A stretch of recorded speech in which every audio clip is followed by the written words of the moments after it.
He looked at her across the room and saw nothing. A nobody. A quiet woman sitting alone at a table, nursing a glass of water while the rest of the crowd roared around her. He turned to his friends with that grin, that easy, untouchable grin, and said 2 words that would change his life forever. Easy money. He was the golden son of a martial arts empire, a 4th-degree black belt who had never lost a fight, never been told no, never had a reason to doubt himself. She was a music teacher from the south side of Chicago who hadn't stepped on a mat in nearly 9 years. He bet she wouldn't last 30 seconds. She lasted long enough to destroy everything he thought he knew. But that was only the beginning. Because the real fight, the one neither of them saw coming, had nothing to do with who could throw a punch. It had to do with the thing that terrified them both, being truly, completely seen by someone who refused to look away. This is their story. If you're new here, hit that subscribe button and turn on notifications so you don't miss the next story. And if this one hits you, and trust me, it will, drop a comment and tell me which moment broke you. Let's get into it. The warehouse on North Milwaukee Avenue had been transformed. What was usually a raw industrial space, exposed brick, steel beams, concrete floors stained with decades of Chicago rain, had been converted into something electric. Red and black banners hung from the rafters bearing the Ryu Combat Academy crest. A silver dragon curled around a fist. Temporary bleachers lined 3 sides of a regulation-sized mat. LED strips pulsed along the edges of the floor in slow, rhythmic waves, and the bass from the DJ booth near the entrance was low enough to talk over, but loud enough to feel in your chest. It was the 4th annual Ryu Foundation charity tournament, an invitational that had become one of the most talked-about events in Chicago's martial arts community. Amateurs paired with amateurs. All proceeds went to after-school programs on the south and west sides. The press loved it, the sponsors loved it more, and at the center of it all, moving through the crowd like he owned not just the event but the air around it, was Sang-min Ryu, 29 years old. 4th Dan in Taekwondo. The eldest son and public face of the Ryu Combat Academy, a chain of 23 locations across the Midwest that his father, Dong-hyun Ryu, had built from a single storefront in Pilsen 30 years ago. Sang-min was the one they put on the billboards, the one who did the morning show interviews, the one whose highlight reel had 12 million views on YouTube. He was magnetic in the way that people who have never truly failed often are, generous with his smile, easy with his confidence, absolutely certain that every room he entered had been waiting for him. Tonight, he was in his element. Black dress shirt, sleeves rolled to the forearms, moving between sponsors, slapping backs, remembering names. His 2 closest friends, Jae-won, who ran the Academy's marketing division, and Tae-hyuk, a real estate developer who had grown up with Sang-min in Lakeview, trailed behind him like satellites in an orbit they'd long stopped questioning. The amateur bouts were already underway. Most were clumsy, earnest, entertaining. A dentist from Evanston flailed wildly against a bartender from Logan Square while the crowd cheered them both on. A retired firefighter submitted a yoga instructor with a triangle choke that took 90 seconds and drew a standing ovation. It was all in good fun. Nobody got hurt. The real fighters, the ones who trained at Ryu, weren't competing. They were coaching, mentoring, spotting. The event was designed to be accessible, not dangerous. That was the whole point. And Sang-min loved it, not because it was charitable, but because it was theater, his stage, his kingdom made visible. Lyric Vaughn did not want to be here.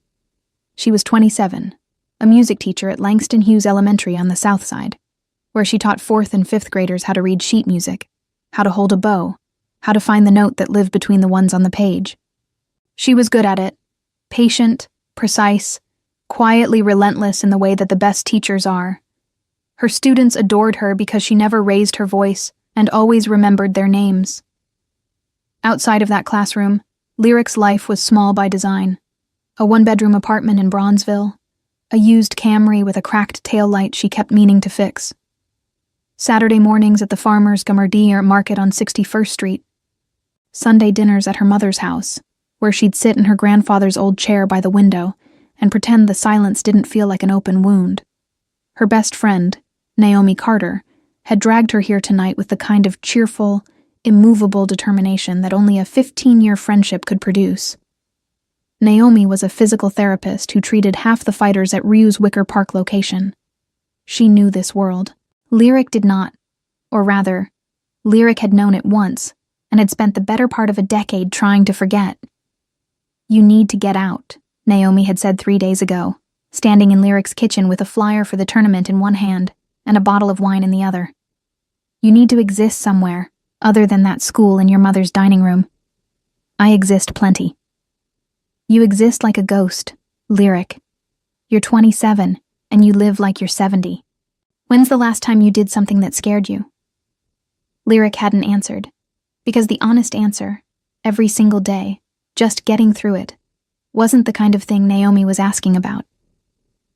So here she was, sitting at a high-top table near the back of the warehouse, watching strangers grapple on a mat while the music rattled her water glass, wondering how long she had to stay before she could leave without Naomi calling her a quitter. The answer, as it turned out, was not long at all, because Naomi had done something unforgivable. Naomi appeared at the table with 2 lanyards in her hand. "Don't be mad." Contestant badges, both of them printed with names. One read Naomi Carter. The other read Lyric Vaughn. Lyric stared at the badge like it was a live grenade. "No. It's a charity event. Amateurs only. You won't get hurt." I said no. "Lyric, you trained for 12 years. 12 years. You were a state champion at—" "I know what I was." The words came out harder than she intended, sharp enough to make Naomi flinch. Lyric looked away. The music was too loud. The lights were too bright. The mat. She could see it from here. The regulation blue, the give of the foam underneath, was too familiar. "I don't do that anymore. You know why?" Naomi sat down. Her voice softened. "I know why. And I also know that your grandfather wouldn't want you to spend the rest of your life pretending that part of you doesn't exist." Silence. The kind that sits between 2 people who love each other enough to say the hard thing. "One bout." Naomi held up a finger. "Just one. 3 minutes. Then we leave, and I'll buy you the biggest plate of jollof rice in the city and never mention it again." Lyric picked up the badge. Her fingers were trembling, but her voice was steady. "One bout." Across the room, Sang-min noticed her for the first time. Not because she stood out. She was the opposite of standing out. She was quiet, contained, occupying the smallest possible version of the space around her. She was wearing jeans and a gray hoodie in a room full of athletic wear and branded merchandise. She looked like someone who had wandered into the wrong building and was too polite to leave. He turned to Jae-won and Tae-hyuk. They were 2 drinks in and loose enough to be honest. "See the woman in the gray hoodie, south side of the room." Jae-won looked. "What about her?" "She just picked up a contestant badge." Tae-hyuk laughed. "Her. She looks like she teaches Sunday school." Sang-min tilted his glass toward her. "Easy money. She won't last 30 seconds on the mat. Guaranteed."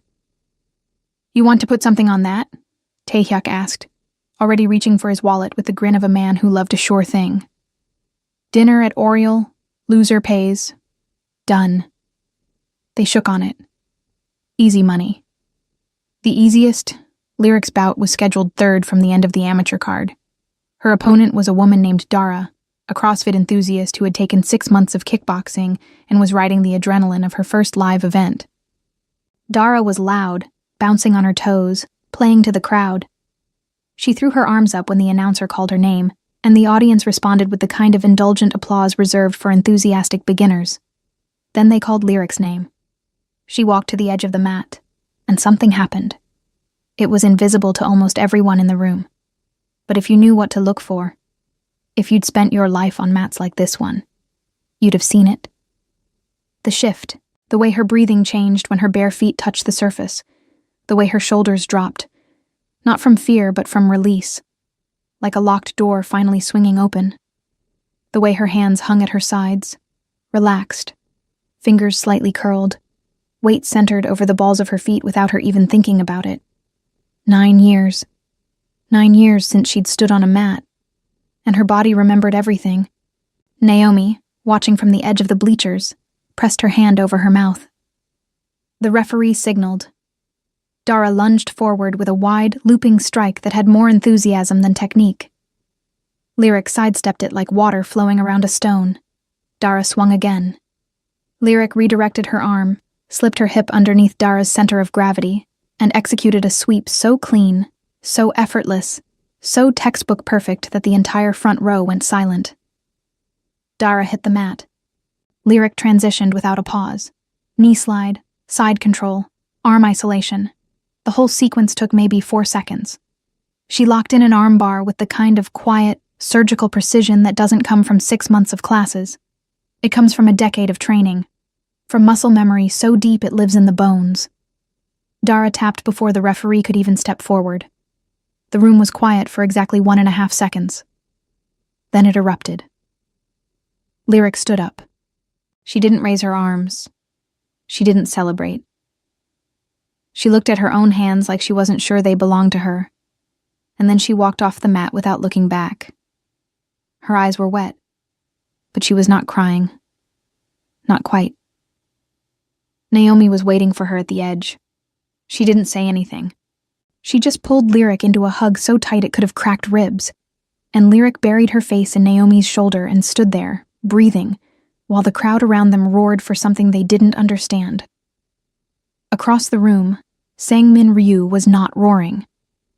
He was standing perfectly still, his drink forgotten in his hand, staring at the empty mat where a woman in a gray hoodie had just executed the cleanest amateur submission he had seen in 5 years of running this event. His mouth was slightly open. Jae-won was saying something.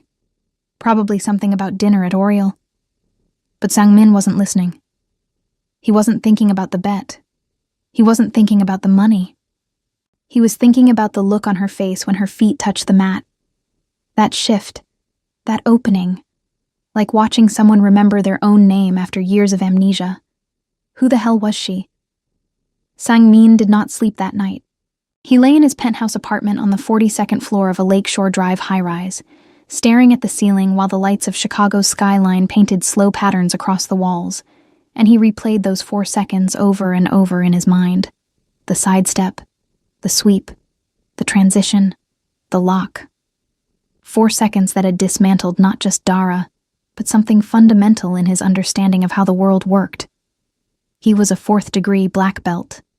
He had trained since he was 5 years old.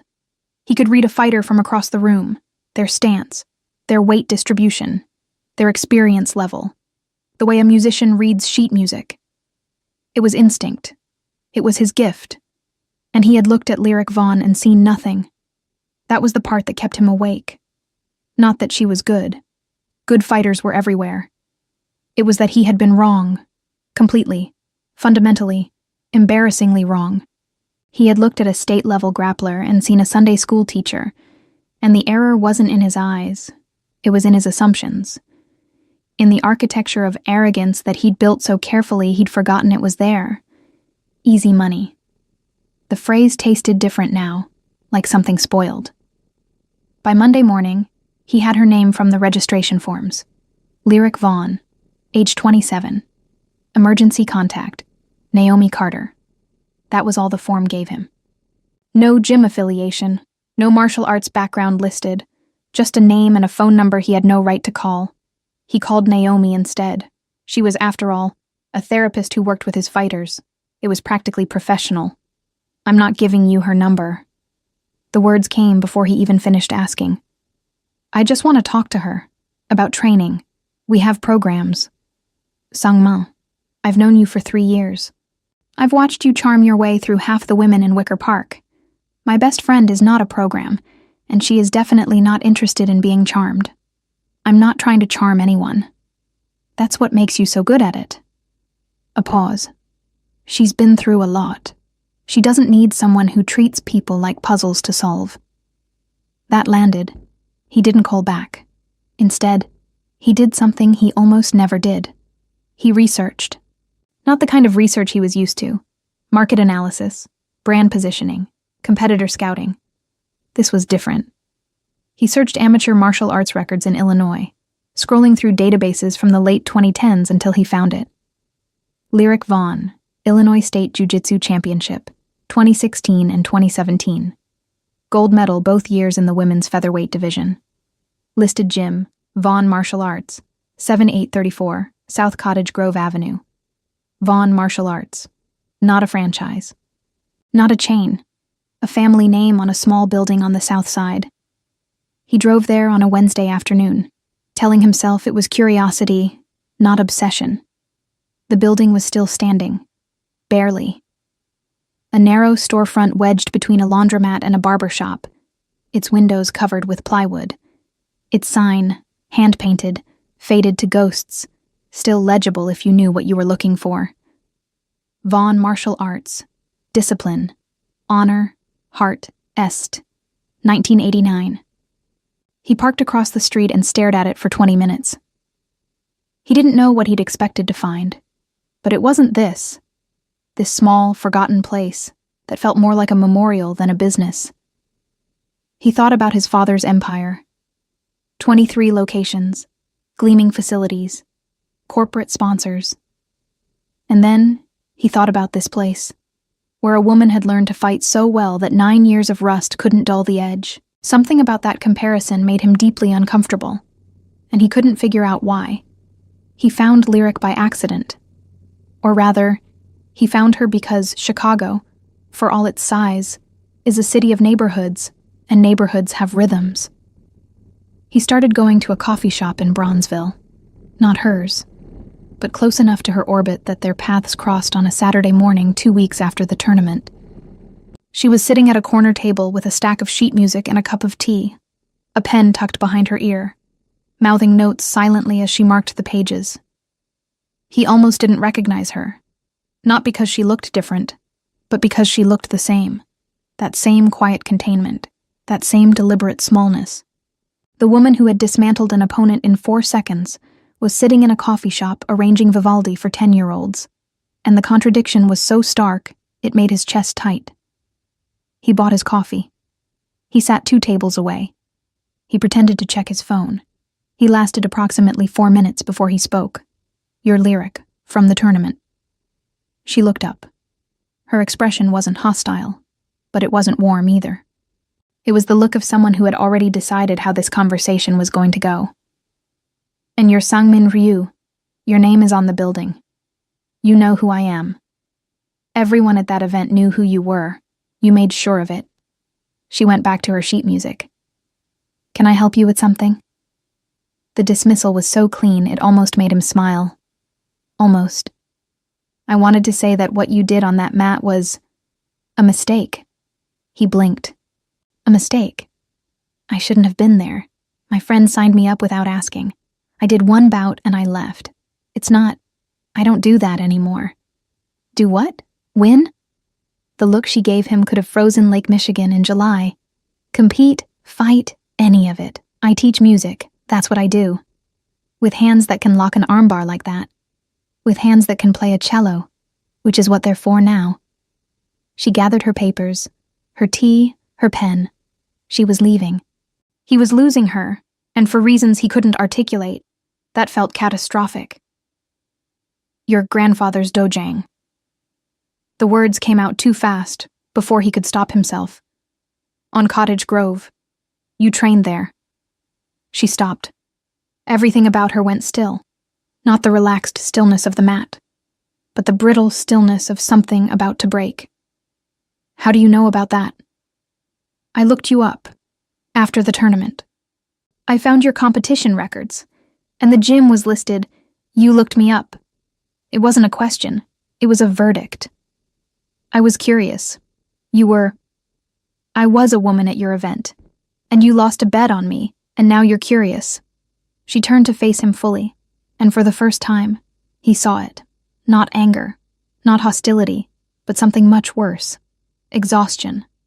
The bone-deep weariness of someone who has been looked at her whole life and never once been seen. "Juman, do you want to know what I think about your curiosity?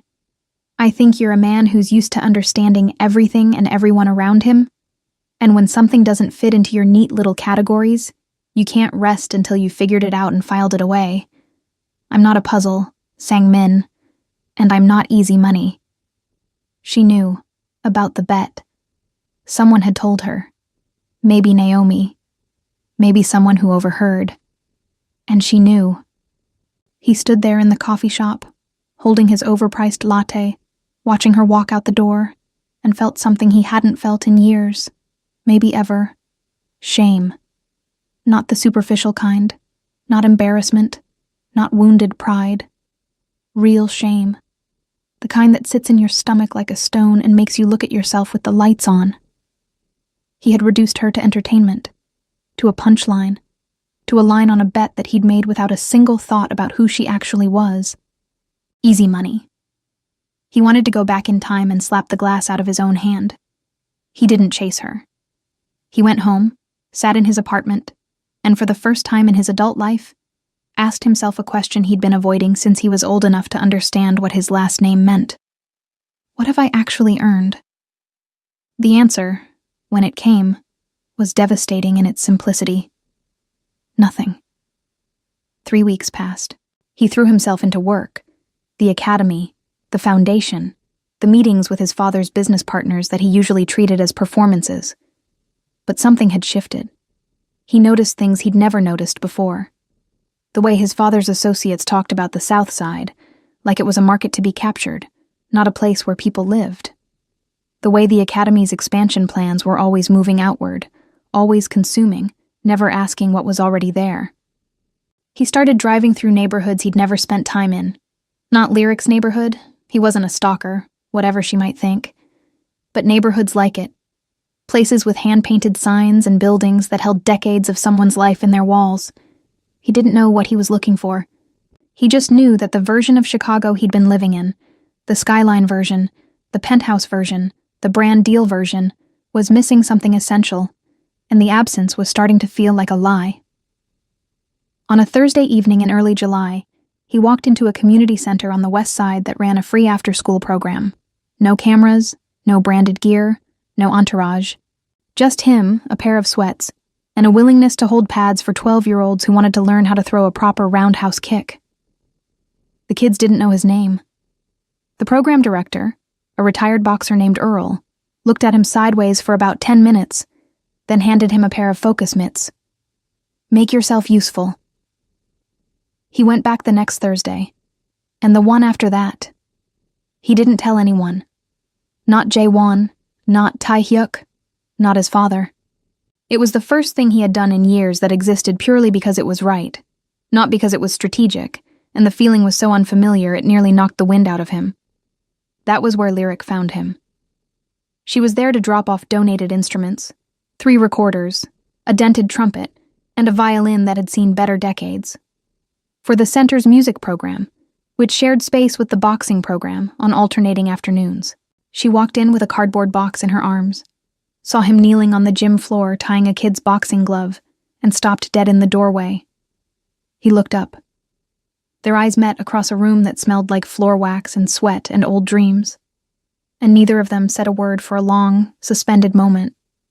Then the kid whose glove he was tying looked up at him. "Mister, you're doing it wrong." And the moment broke, and Lyric laughed. It was the first time he'd heard her laugh.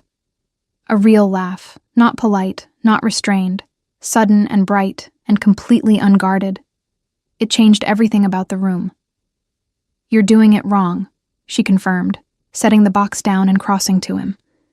She knelt, took the kid's glove, and tied it with the kind of practiced ease that comes from years of doing exactly this thing in exactly this kind of place. "You have to loop it under first, or it'll slip when they throw. You box too. My grandfather taught boxing and jiu-jitsu.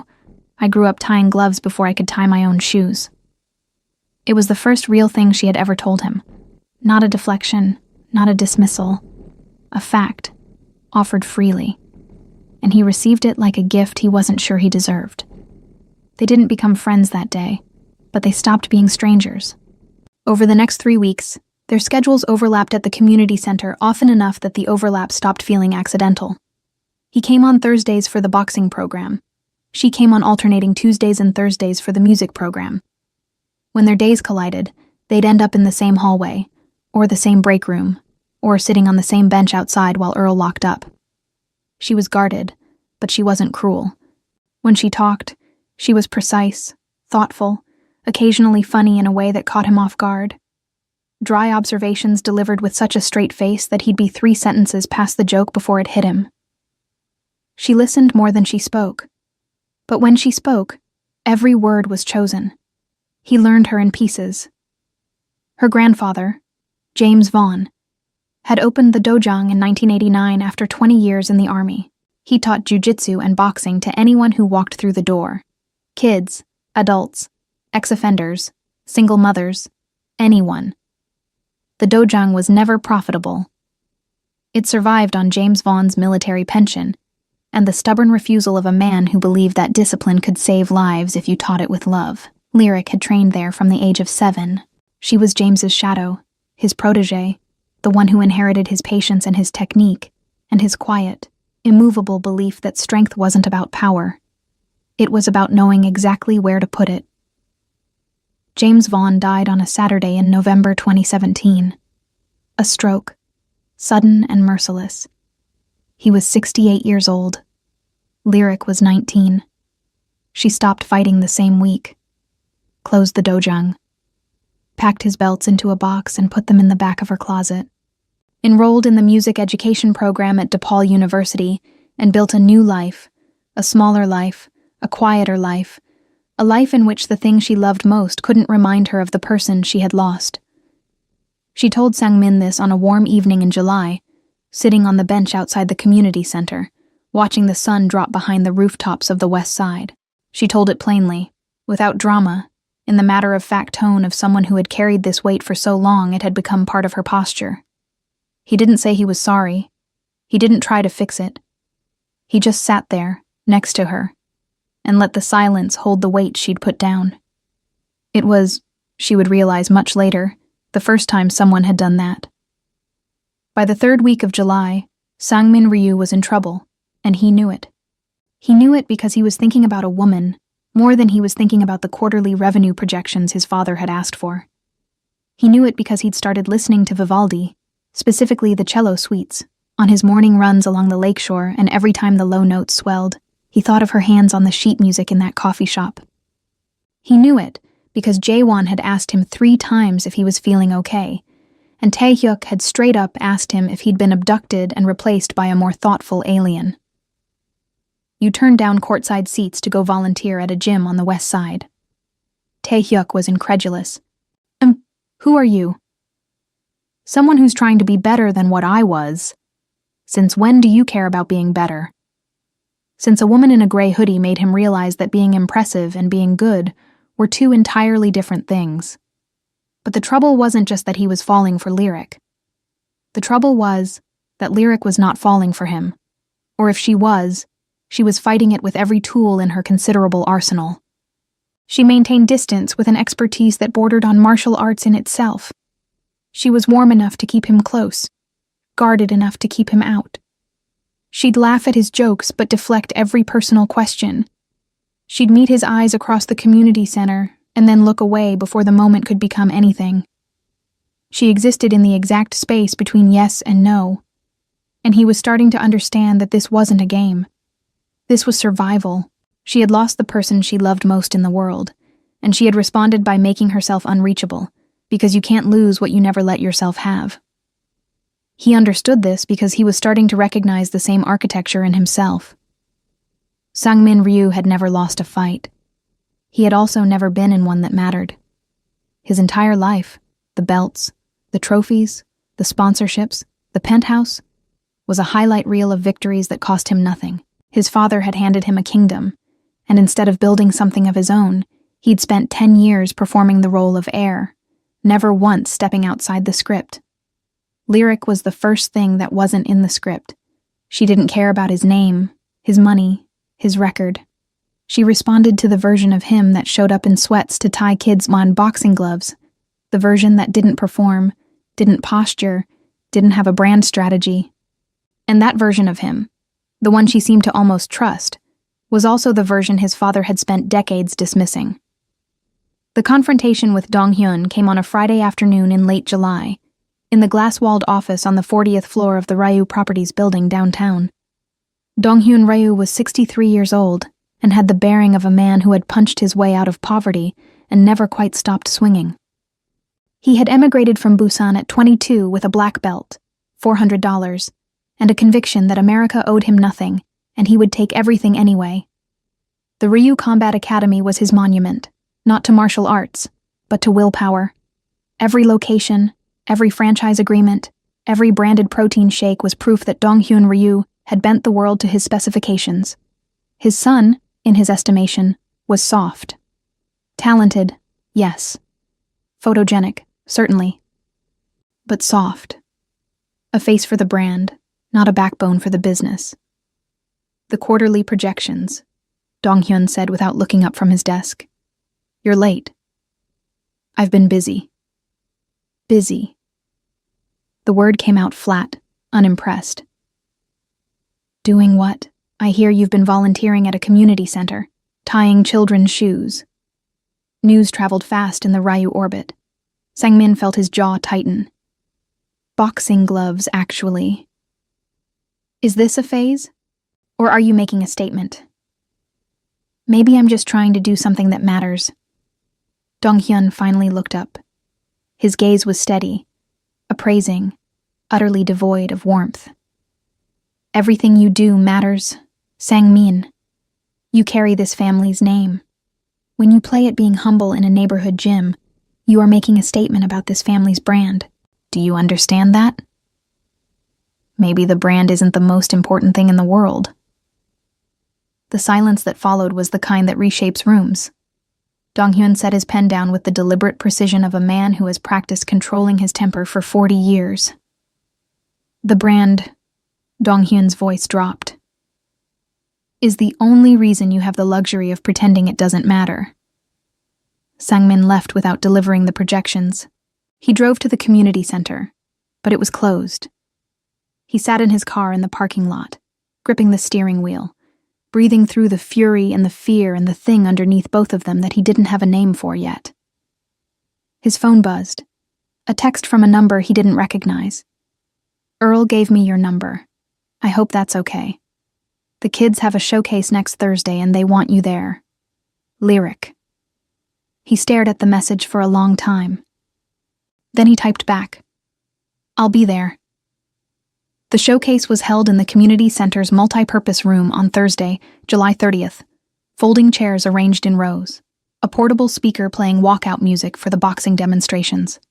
A corner stage set up for the music students, where Lyric's kids would perform after the fights. Sang-min sat in the second row and watched 12-year-olds throw combinations he'd taught them, and felt something crack open in his chest that he'd been keeping sealed for years. Pride, not the performative kind, not the kind that shows up on camera, but the deep, aching kind that comes from knowing you helped someone become something they didn't think they could be.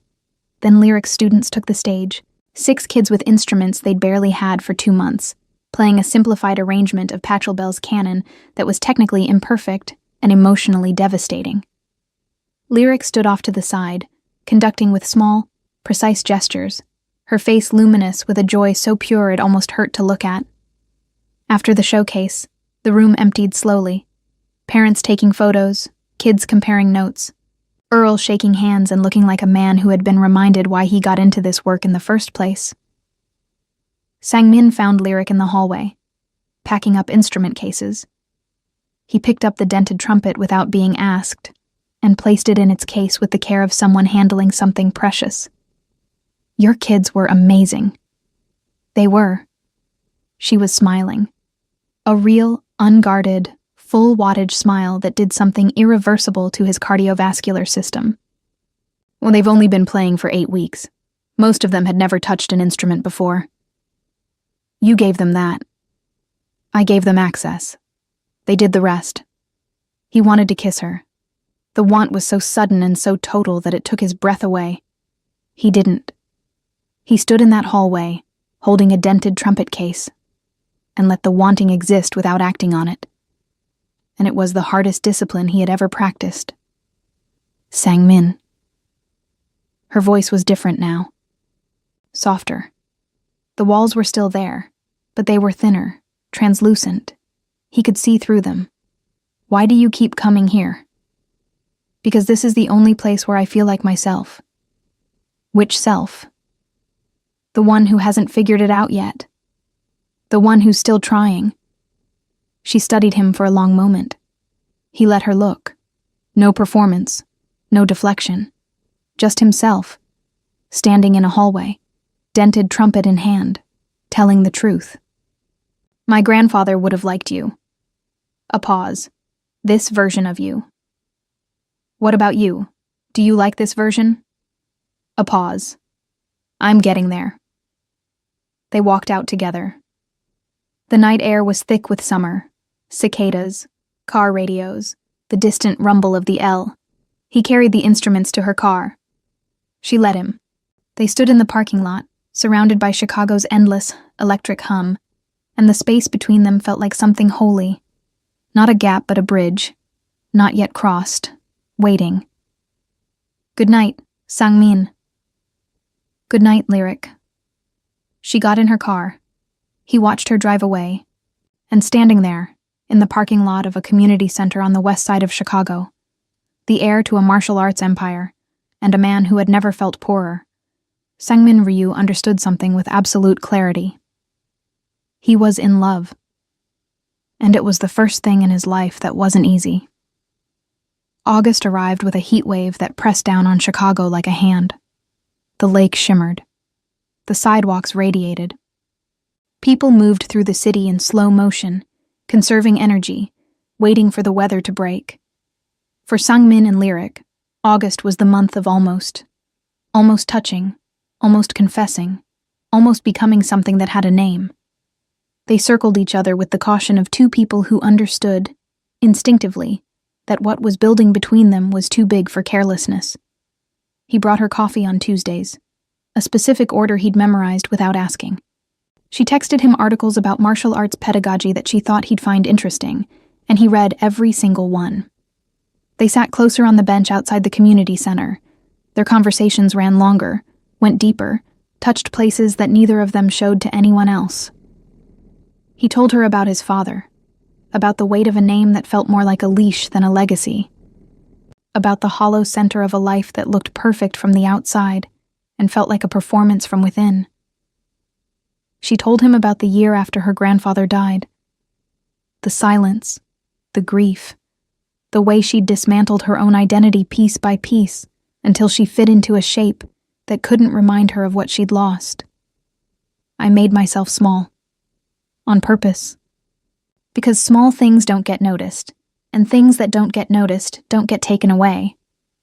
And now? Now there's a man with a 4th-degree black belt bringing me coffee and reading articles about music education, and I don't know what to do with that. You could let it happen. I don't know how to let things happen, Sang-min. I only know how to control them or avoid them. Then let's figure it out together. We're both terrible at this. We can be terrible at this together. She laughed. That laugh, sudden, bright, unguarded, the one that dismantled him every time. You're not as smooth as you think you are. I'm not trying to be smooth. I'm trying to be honest. It's much harder.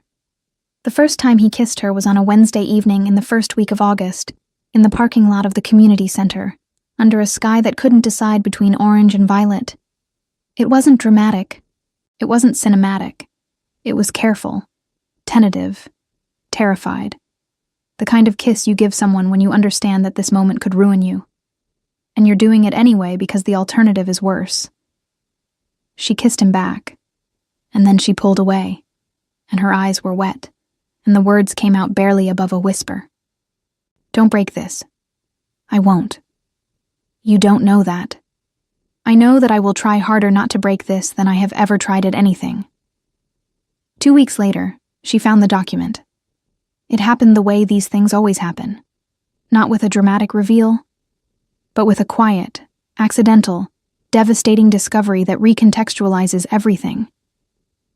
Lyric's mother, Denise Vaughn, had been receiving letters for months, Official letters from a development group called Lakefront Urban Partners regarding the property at 7834 South Cottage Grove Avenue, the building that had once been Vaughn Martial Arts. The dojang had been closed since 2017, but the Vaughn family still owned the building. Denise had been paying property taxes on it for 9 years, holding on to it the way you hold on to the last piece of someone you've lost, knowing it's impractical and unable to let go. The letters were acquisition offers, polite at first, then insistent, then accompanied by legal language about eminent domain considerations and zoning reclassification. Lakefront Urban Partners wanted the entire block for a mixed-use development, condos, retail, a branded fitness center on the ground floor. Denise had been ignoring the letters. She hadn't told Lyric because she didn't want to add weight to a burden her daughter already carried. But in mid-August, she showed them to Lyric because the latest one contained a name that Denise recognized from the news. The branded fitness center planned for the development was a Ryu Combat Academy location. Lyric read the letter 3 times. She sat at her mother's kitchen table, in her grandfather's chair, with the Chicago sun pouring through the window, and she read the name RYU 3 times, and each time, a different layer of the last 2 months peeled away to reveal something raw and terrible underneath.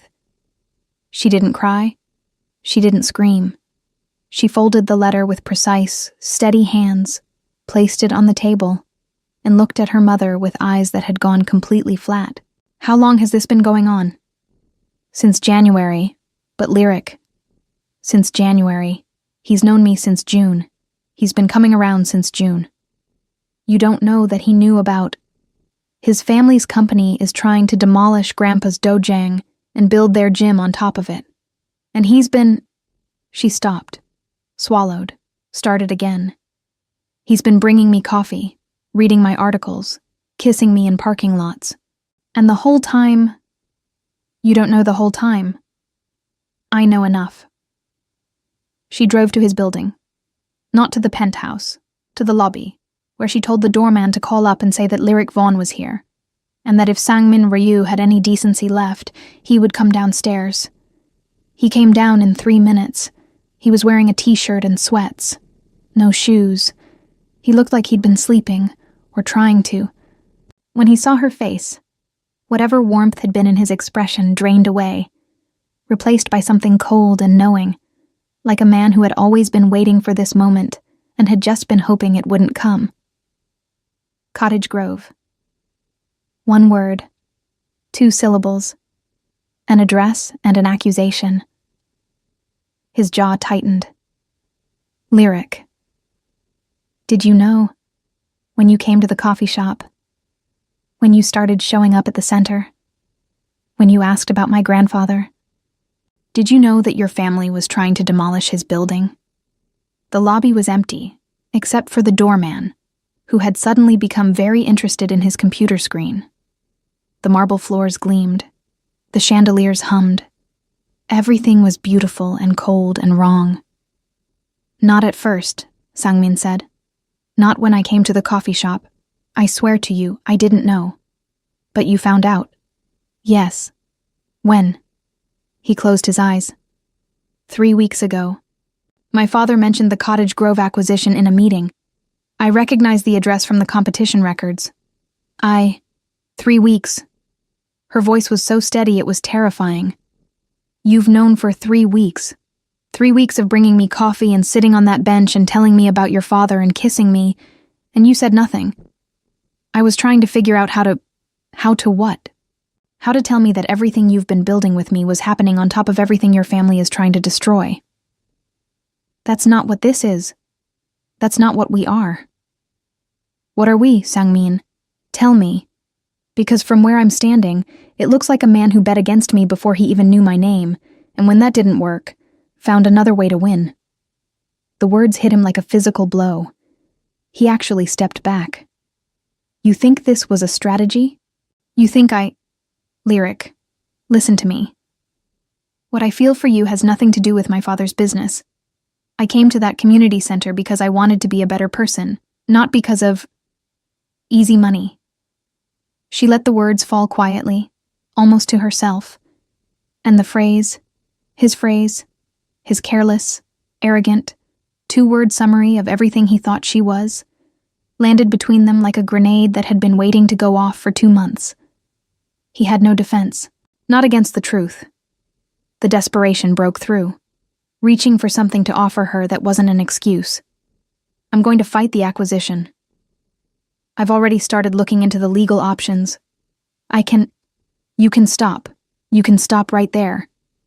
She was backing toward the door, and every step felt like a canyon opening between them.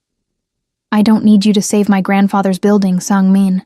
I don't need you to fight your father for me. I don't need you at all.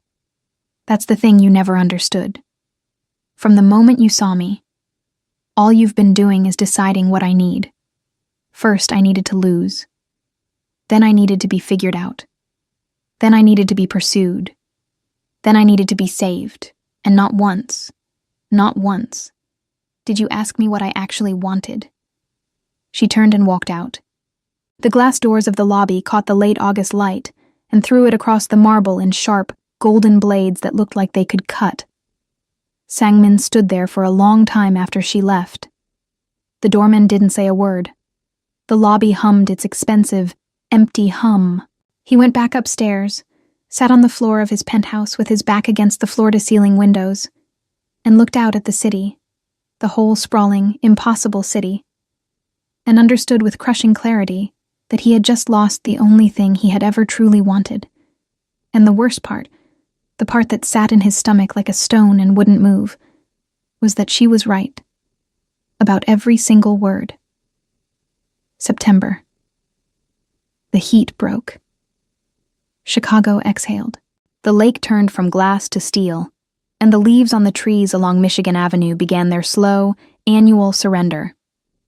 Sang-min Ryu did not call Lyric Vaughn. He did not text her, drive past her apartment, show up at the community center, or use any of the 100 avenues available to a man with his resources to insert himself back into her life. He did the one thing that felt most unnatural to him, the thing that required more discipline than any belt or tournament had ever demanded. He respected her decision. And then he went to war. The first meeting with the legal team happened on September 3rd, a Thursday, in a conference room he'd rented in a building that had no connection to Ryu Properties. He hired a real estate attorney named Grace Kim, sharp, independent, no ties to his father's network, and told her everything. The Cottage Grove property, the Vaughn family, the acquisition plan, Lakefront Urban Partners, and its relationship to Ryu Properties through a web of LLCs and holding companies that his father had designed specifically to keep the Ryu name off the paperwork. Grace reviewed the documents. So your father structured it to be invisible. My father structures everything to be invisible. That's how he operates. You never see the fist until it lands. And you want to stop the acquisition. I want to buy the Vaughn family enough time and legal leverage to refuse the sale if they choose to. I want the eminent domain argument neutralized, and I want to find out if there's a way to purchase the property myself, outright, so it's off the table entirely. Grace studied him. This will cost you, not just money. Your father will view this as a betrayal. My father views everything I do as either an extension of his will or a betrayal. I've spent 29 years trying to be the first one. I'm done. The legal battle took 3 weeks. It was ugly, technical, and fought almost entirely in silence, paperwork, filings, counter-filings, a chess game played in conference rooms and county clerk offices while the rest of the world went about its business. Grace was excellent. She found irregularities in the zoning reclassification process, procedural shortcuts that Lakefront Urban Partners had taken, public comment periods that had been quietly shortened, community impact assessments that had been filed but never actually conducted. The case wasn't a slam dunk, but it was enough. Enough to slow the process. Enough to create legal exposure that made the acquisition more expensive than it was worth. Enough to give the Vaughn family options they hadn't had before. But that was the quiet war. The loud one came on September 25th. Dong-hyun Ryu called his son to the office. Not for a meeting, for a confrontation. He had found out about Grace Kim, about the filings, about the counter-strategy his own son was running against one of his most lucrative development projects. The office was the same glass-walled room on the 40th floor. But it felt different now. Smaller. The view of the city that Sang-min had once found impressive now looked like a map of everything his father wanted to own. Dong-hyun was standing when Sang-min walked in, not sitting behind the desk, standing by the window, hands clasped behind his back, looking out at the skyline with the rigid posture of a man who had built all of this and was watching it be threatened by the one person he never expected. Tell me this isn't what I think it is. I can't tell you that, because it is. Dong-hyun turned. His face was controlled, but his eyes were furnaces. You hired an attorney to undermine a Ryu Properties project. My project. Your inheritance.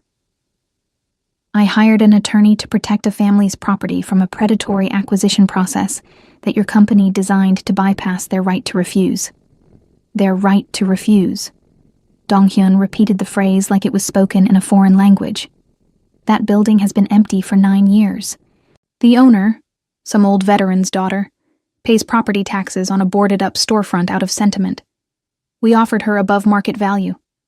She refused because she can't let go of a dead man's hobby. The word landed like a slap. Hobby.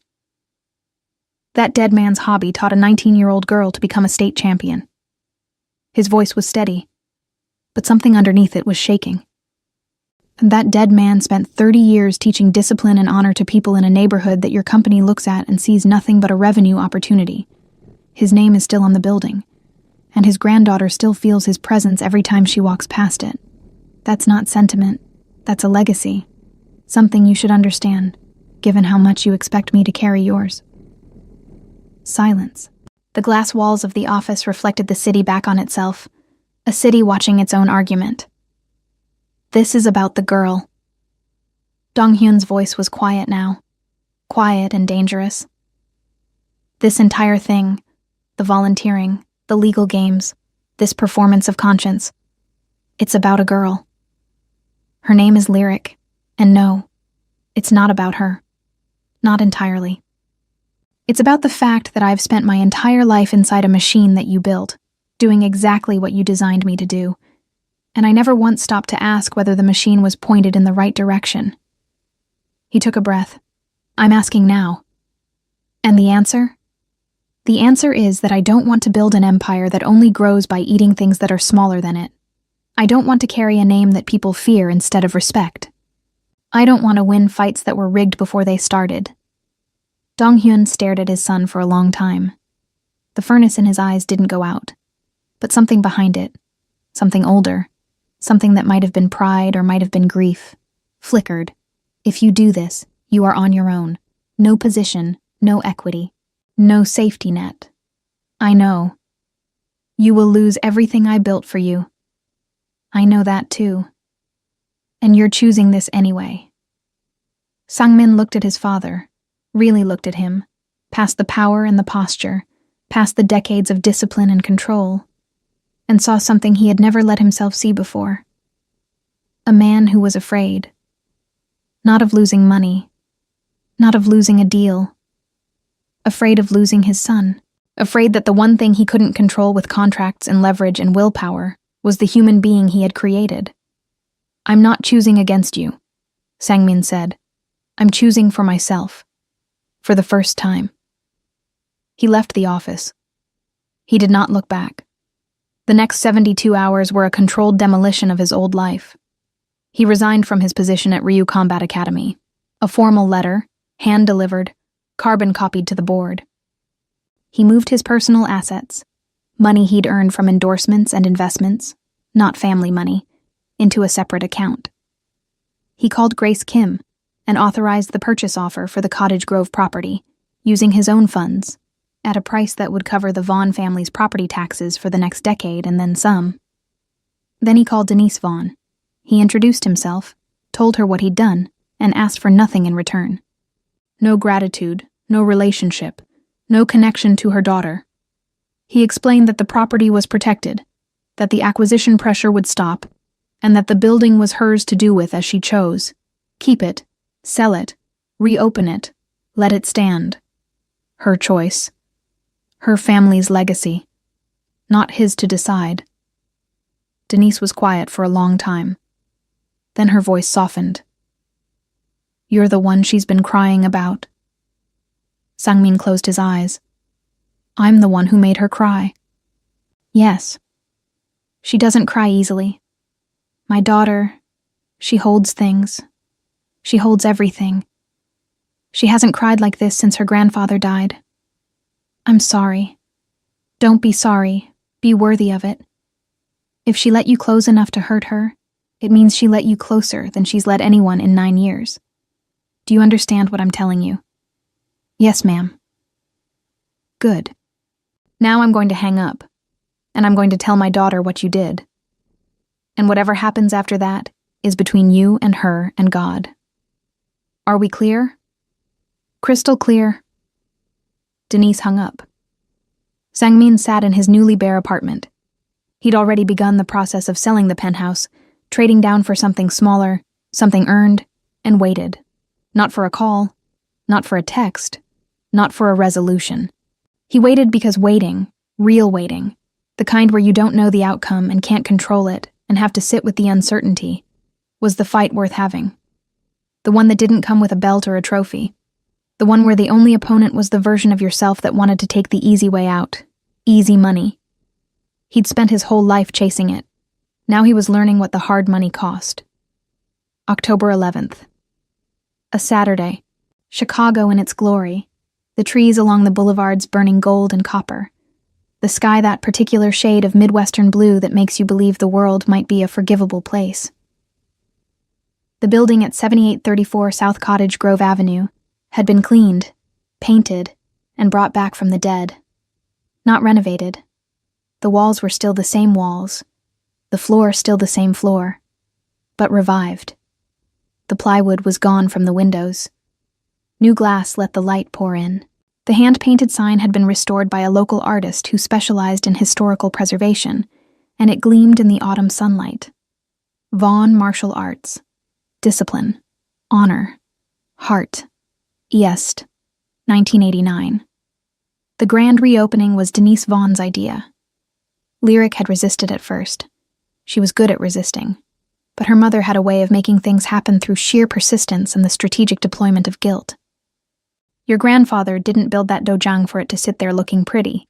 He built it so people could walk through the door and become something they didn't think they could be. Now open the door, baby. Lyric opened the door. The turnout was larger than anyone expected. Kids from the South Side who had heard about the free classes. Parents who remembered training with James Vaughn decades ago. Earl brought his boxing kids from the West Side Community Center, and they came through the door like a tiny, loud army, already arguing about who was going to learn the first throw. Naomi was there, of course. Standing by the refreshments table, watching her best friend move through the dojang with a lightness she hadn't seen in 9 years. Lyric was wearing her grandfather's GI top, white, faded, too big in the shoulders, over her own training pants, and she moved through the space like she was relearning the geography of a country she'd left as a child. She taught the first class at 10 o'clock in the morning. Basic jujitsu. 12 students, ages 8 to 14, lined up on the mat in borrowed jizz. She stood in front of them and felt the weight of her grandfather's presence in the room. Not as grief, not as absence, but as something warm and steady and permanent. He was in the walls, in the floor, in the muscle memory of her own body as she demonstrated the first technique, a simple hip escape that she had learned at age 7 from a man who believed that the best way to teach strength was with patience. The most important thing in martial arts, she told the class, is not how hard you can hit. It's knowing when to move, when to hold, and when to let go. She believed it this time. He came at noon. She was between classes, sitting on the bench outside the dojang, a new bench, placed in the exact spot where her grandfather used to sit after Saturday morning sessions. When she looked up and saw him walking down Cottage Grove Avenue, he was wearing jeans and a plain white t-shirt, no branded gear, no entourage. His hands were in his pockets, and he walked with the uncertain posture of a man who wasn't sure he was welcome, but had decided to show up anyway, because sometimes showing up is the whole fight. He stopped about 10 feet from the bench, close enough to speak, far enough to leave. Your mom told me about the opening. My mom talks too much. Your mom told me you've been teaching all morning, that the kids love you. The kids don't know any better yet. A silence, but not the loaded, weaponized silence of the lobby. Something different. Something that had weather in it, wind and change, and the possibility of clearing. I left the company, sold the penthouse. I'm in a one-bedroom in Pilsen now, near the original Ryu location, the one my father opened in '96. He paused. I'm starting a foundation, youth martial arts, free programs, no branding, no franchise model, just teaching, like your grandfather did. She looked at him, really looked at him.